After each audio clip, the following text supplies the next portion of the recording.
السلام علیکم پیارے ساتھیوں، کیا حال ہے آپ سب کے؟ مجھے امید ہے کہ آپ سب لوگ بالکل خیریت سے ہوں گے۔ زارا آپا آج بھی آپ کے لیے ایک بہت ہی اچھی سی ویڈیو لے کے آئی ہے، اور آج کی ویڈیو کا موضوع ہے حضرت داؤد علیہ السلام۔ حضرت داؤد علیہ السلام اللہ تعالیٰ کے برگزیدہ نبی اور رسول تھے۔ آپ علیہ السلام کے جد امجد حضرت یعقوب علیہ السلام تھے۔ اللہ تعالیٰ نے آپ علیہ السلام کو حکومت بھی عطا فرمائی تھی۔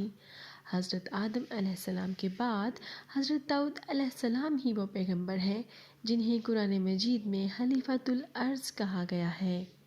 قرآن مجید میں ارشاد باری تعالیٰ ہے وَشَدَدْنَا مُلْكَهُ وَآتَيْنَاهُ الْحِكْمَةَ وَفَصْلَ الْخِطَابِ۔ ترجمہ، اور ہم نے اس یعنی داؤد علیہ السلام کی سلطنت کو مضبوط کر دیا اور اسے حکمت دی اور بات کا فیصلہ کرنا سکھایا۔ قرآن مجید کی 9 سورتوں میں سے 16 مقامات پر حضرت داؤد علیہ السلام کا ذکر کہیں مختصر اور کہیں تفصیل کے ساتھ موجود ہے، جبکہ ان پر نازل کردہ کتاب زبور کا ذکر 3 سورتوں میں آیا ہے۔ پیارے ساتھیوں، سلطنت کے بادشاہ ہونے کے باوجود آپ علیہ السلام کا رہن سہن انتہائی سادہ تھا۔ آپ علیہ السلام اپنے ہاتھ سے محنت کرتے اور حلال روزی کماتے تھے۔ آپ علیہ السلام کو زرہ سازی کی حکمت دی گئی تھی۔ اللہ تعالیٰ کا ارشاد ہے وَعَلَّمْنَهُ صَنْعَةَ لَبُوسٍ لَكُمْ لِتُحْصِنَكُم مِّن بَأْسِكُمْ فَهَلْ أَنتُمْ شَاكِرُونَ۔ ترجمہ، اور ہم نے اسے یعنی داؤد علیہ السلام کو تمہارے لیے لباس بنانے کا ہنر سکھایا تاکہ لڑائی کے ضرر سے تمہارا بچاؤ ہو۔ پیارے ساتھیوں، آپ علیہ السلام عدل و انصاف اور زہد و تقویٰ میں مشہور تھے۔ آپ علیہ السلام عبادت گزار اور نہایت ہی خوش الحان تھے۔ حضرت داؤد علیہ السلام پر نازل ہونے والی کتاب زبور دعاؤں اور حمد و ثنا پر مشتمل ہے۔ یہاں پر ہم بیان کریں گے حضرت داؤد علیہ السلام کی زندگی کے چند اہم واقعات۔ پیارے ساتھیوں، حضرت داؤد علیہ السلام شجاعت اور بہادری میں بہت مشہور تھے۔ حضرت طالوت علیہ السلام اور ایک ظالم بادشاہ جالوت کی فوج کا جب آمنا سامنا ہوا تو فوج کا سپہ سالار جالوت لڑائی کے لیے خود میدان میں اترا۔ جب اس کے مد مقابل کوئی نہ آیا تو حضرت داؤد علیہ السلام اس کے مقابلے میں گئے۔ پہلے اسے پتھر کا نشانہ مارا اور منہ کے بل زمین پر گرایا، پھر اس کا سر قلم کر دیا۔ ایک شخص کی بکریوں نے کھیت میں کھڑی فصل کو نقصان پہنچایا۔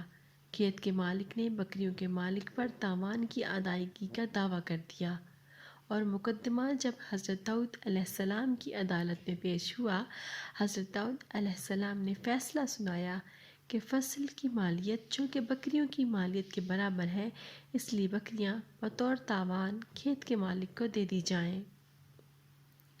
حضرت داؤد علیہ السلام کے انصاف کا چرچا تھا اور ان کی سلطنت میں لوگ بہت خوشحال تھے۔ آپ علیہ السلام بھیس بدل کر بازار میں جاتے اور لوگوں سے پوچھا کرتے کہ داؤد علیہ السلام کیسے آدمی ہیں۔ لوگ جواب میں آپ علیہ السلام کی تعریف کرتے۔ یہاں پہ ہم پیارے ساتھیوں بیان کریں گے حضرت داؤد علیہ السلام کے چند معجزات۔ حضرت داؤد علیہ السلام کے لیے اللہ تعالیٰ نے پہاڑوں اور پرندوں کو مسخر کر دیا تھا۔ قرآن مجید میں ارشاد ربانی ہے اور ہم نے پہاڑوں کو داؤد علیہ السلام کے لیے مسخر کر دیا کہ ان کے ساتھ تسبیح کرتے تھے، اور پرندوں کو بھی مسخر کر دیا تھا۔ سورۃ الانبیاء۔ حضرت داؤد علیہ السلام کو اللہ تعالیٰ نے نہایت خوبصورت اور مترنم آواز عطا کی تھی۔ جب آپ علیہ السلام اللہ تعالیٰ کی حمد و ثنا بیان کرتے یا زبور مقدس کی تلاوت فرماتے تو پہاڑ، جانور اور پرندے آپ علیہ السلام کی آواز کے ساتھ پڑھنے لگتے تھے۔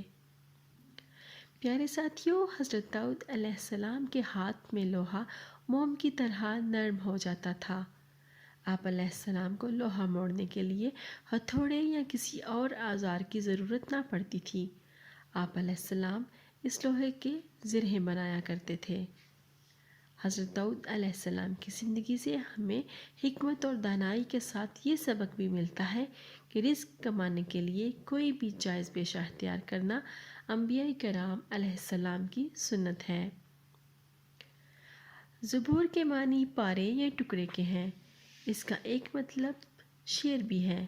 زبور کا لفظ تہتی یا کتاب لکھنے کے معنوں میں بھی استعمال ہوتا ہے۔ پیارے ساتھیوں، حضرت داؤد علیہ السلام کی پرتاثیر آواز کی وجہ سے لحن داؤدی ضرب المثل بن گئی۔